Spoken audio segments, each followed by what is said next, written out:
as balance dictates. Welcome to the Silver Akali's Playbook. This will be an in-depth overview of mechanics and strategies specifically for those of you trying to break into that coveted gold tier. The most important thing to remember at this elo is you need to find a relatively strong champion that you really enjoy and are comfortable playing. In order to win consistently, you will need to be able to absolutely dominate mid lane and then roam across the map applying pressure everywhere. For me, the champion I did best with was Akali. She has an incredibly fast, fun playstyle that allows for plenty of room to outplay your opponents. As such, she's a great pick when deciding how to carry yourself to that next tier.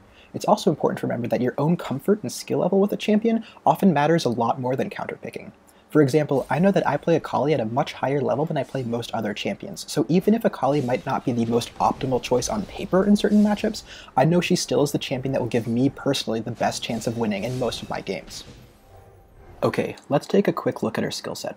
Akali's passive is Twin Disciplines. She begins with 6% spell vamp and bonus magic damage on her auto attacks. These scale with her bonus AD and AP respectively. This is a great passive that scales well into the late game and is available for you immediately at level 1.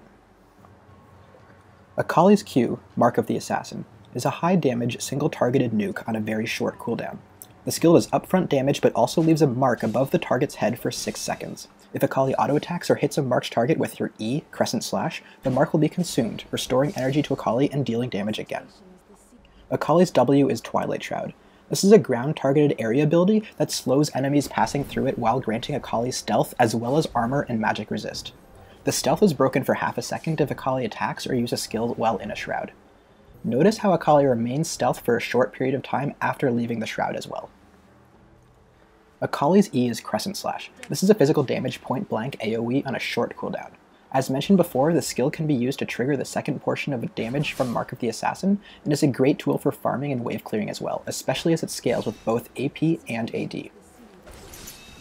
Akali's ultimate, Shadow Dance, is the skill that most uniquely defines her playstyle. This is a long-range gap closer on a very short cooldown. The ultimate doesn't cost energy like the rest of Akali's skills, but rather uses a unique ammo system called Essence of Shadows. Akali generates these charges periodically up to a cap of 3. Additionally, getting a kill or assist will give Akali a charge immediately. This gives her a very snowbally feel in teamfights with constant position and damage resets similar to Katarina, Tristana, and Kha'Zix. As far as skill order, you're going to want to put a point in all 3 skills by level 3, then prioritize R, Q, E, and finally W. Alright, so now that we know what Akali does, let's take a quick look at her runes and masteries. Because Akali's passive no longer requires a specific rune page, Hybrid Penetration marks are your best choice for 2 reasons. Most importantly, Akali's burst combo, especially early in mid-game, comes from tagging targets with Q and then triggering the mark for double damage. The only ways to trigger these marks are auto attacks and Crescent Slash, both of which deal physical damage. As such, the armor penetration from the hybrid marks is extremely valuable. Secondly, once mid-game rolls around, you should have picked up your Gunblade, a core item that substantially increases the physical damage you'll be putting out. Finally, with hybrid runes, you can make the obvious double penetration Akali joke, which of course never gets old. For yellows and blues, I run flat armor and MR. The reason is that flat resists synergize really well with your potions and spell vamp, giving you a much better time in lane. As for quints, flat AP is your best bet. Having some extra ability power early game for damage rotations is always a good thing. For masteries, I always run 21-9-0, but 9-21-0 is a reasonable option too, especially if you're planning on playing her top lane. However, I feel Akali has few counters in the mid lane, plus the added map pressure you can exert by roaming will allow you to snowball other lanes as well. As such, I recommend a more offensive setup for the mid lane. In the offense tree, I get the +3 attack damage from Brute Force, but only because I'm used to playing Akali with the old rune setup of +10 damage at level 1, so my last hitting skills are a bit lackluster without this extra help. Other good options for these 2 points are Destruction and Archmage. Summoner spells are pretty obvious. I take Flash and Ignite every game. Now for the fun part, how to play Akali in-game. You're going to want to head to lane with 9 health potions and 2 wards. Traditionally, Akali's greatest weakness is her early game. Before level 6, it's very hard to exert pressure on your lane opponent if they're smart. Many junglers realize this weakness and camp your lane in the early stages of the game. Thankfully, the changes in Season 3 brought with them changes to Tier 1 boots. It's now no longer optimal to start boots 3 on most champions, and this means Akali can get away with starting 2 wards and 9 health potions. This effectively nullifies any early game weaknesses or jungle pressure you might have had to deal with. Alright, so you'll always want to skill Q at level 1, followed by W at level 2. The reason is that your only job these first 2 levels is to last hit and stay alive. Q allows you to put a small amount of harass and last hit fairly well, plus you can hide in your shroud while you last hit. Something important to realize is that many laners at this elo will try to take advantage of your weak early game by constantly poking and harassing you. That's okay though, because you're a big girl and you can handle it, especially with your 9 potion start. This harass will likely result in their lane pushing to your tower anyway, and Akali is actually pretty damn good at farming there. However, you can't forget the single most important thing about your early game. You're still playing Akali. You still do huge damage, you just don't have your ultimate yet to use as a gap closer to do that damage consistently. But not only do you have Flash and Ignite for all-in exchanges, you can also use your Shroud as a de facto gap closer to put down a lot of damage on careless opponents. And believe me, there are a lot of careless opponents at this elo. You're going to want to start using your Q to harass instead of last hit starting around level 4. Every time it's off cooldown, try to tag your opponent with it when they walk up to last hit. Once your opponent has a Q mark above their head, you can use your Shroud offensively as a zoning tool. If your opponent is careless or greedy, you can walk up to them while stealthed and auto-attack them to trigger your Q. At this point, throw a second Q on them when it comes off cooldown, and finally use Crescent Slash to trigger that second Q before walking back to the safety of your creeps. Finally, most smart enemies will not want to get in range of your auto-attacks once they become marked. However, with some good micro, you should still be able to get in range to trigger those marks with Crescent Slash, which actually has a radius of more than double Akali's normal auto-attack range. Alright, now that you know how to survive in lane before level 6, let's talk about what to do once you have access to your ultimate. First, you're going to want to try to put down some pressure as soon as you hit level 6, because you immediately transform into a crazy assassin with an 800 range flying kick to the face. It's totally fine to put on a huge amount of pressure right away at level 6, and use any ult stacks you have to force your opponent out of lane. The reason is that you can then take some time to push out your lane and go back to shop while your ultimate recharges all 3 stacks. Ideally, at this first back you'll have at least 1300 gold, enough for a Hextech revolver, a ward or 2, and maybe some potions. If you're consistently under this gold target, it means you need to work on your last hitting in the early game. Once you master that, your life will become infinitely easier.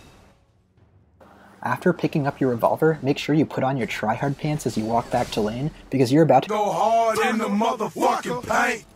As soon as you get back to lane with 3 ult stacks, immediately start playing aggressively. This means standing in the creep wave and trying to tag your opponent with Q whenever you can. Use the range of Q, W, and R as zoning tools to prevent your opponent from last hitting.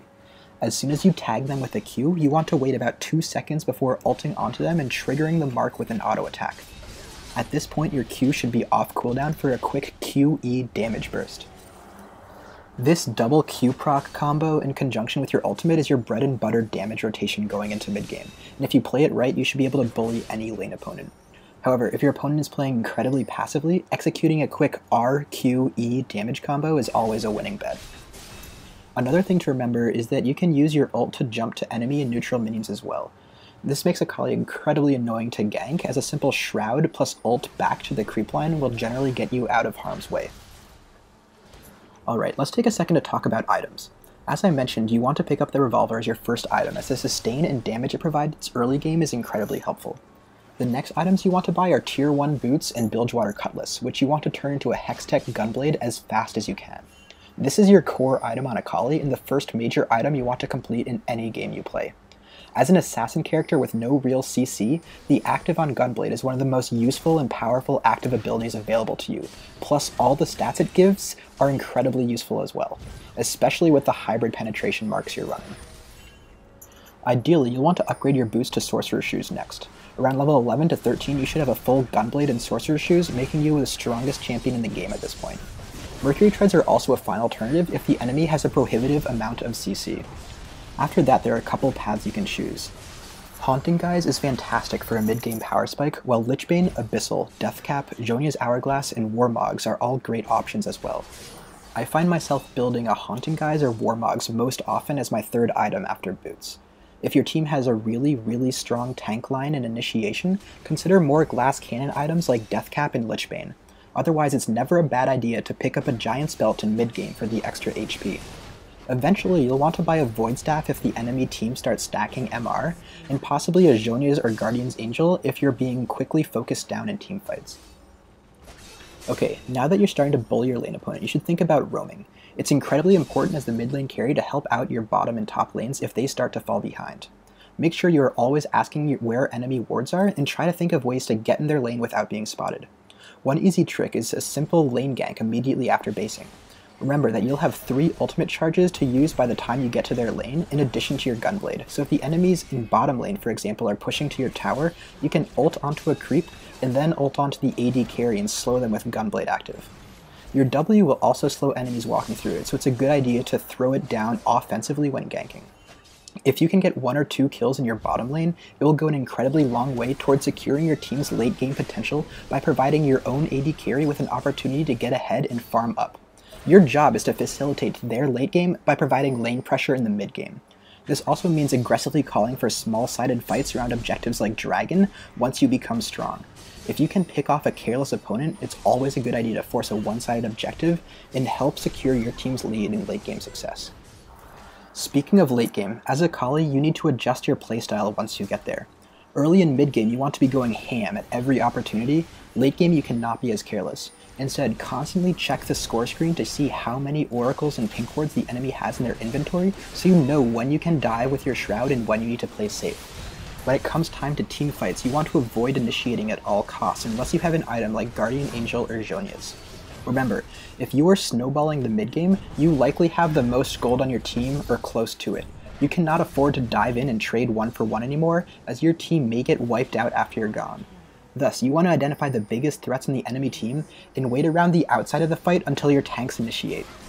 Once you see key CC skills being used, you want to dive into the backline, most likely their AD carry, and kill them before they can contribute meaningfully to the fight. After picking off one champion, just ult onto the next squishiest or lowest target. Remember, once you kill the biggest damage threat, it's important to keep focusing whoever is squishiest and the most threatening. This will provide you with the most free resets on your ultimate, which will amplify the total damage you bring to a teamfight substantially. If you can get 4 kills or assists in a teamfight, that's 7 ultimate charges that you can use for free. With the 0.5 scaling on Shadow Dance, you can see why Akali can quickly turn the tide of a teamfight once she has some ability power built up. Just remember, if you throw a Q onto someone, wait half a second before mashing R for the flying kick to the face. The reason is that you'll auto-attack immediately upon reaching your enemy, and if you use your ultimate too early, you can actually auto-attack them before the Q actually lands. Thus you won't trigger the second portion of damage from the mark until you're able to get in a second auto-attack or Crescent Slash. While this may not seem like a big deal, good opponents will use some sort of escape skill as soon as you land on them. So it may be a second or two before you can actually get in range to trigger that mark. This delay can often be the difference between life and death in a close teamfight, especially if you don't have an extra Essence of Shadow to follow up on your mistake. I hope you found this guide helpful and at least learned a few new ways to take advantage of Akali's awesome skill set. As a last reminder, it's also a good idea to play songs like Waka Flocka's Hard in the Paint or Ham by Jay-Z and Kanye, just to give you that extra incentive not to wuss out and go for those greedy mid-game dives. After all, if you're not going balls deep with the hot nurse, you're doing something wrong. Finally, please comment and subscribe. While this is only my first guide, if you guys like the concept, I'll definitely put out a couple more in the coming weeks for my favorite champions. I'll also try to upload some full game and live commentaries as well, so you can see how this information gets put together. Thanks for watching, and good luck with everyone's favorite nurse.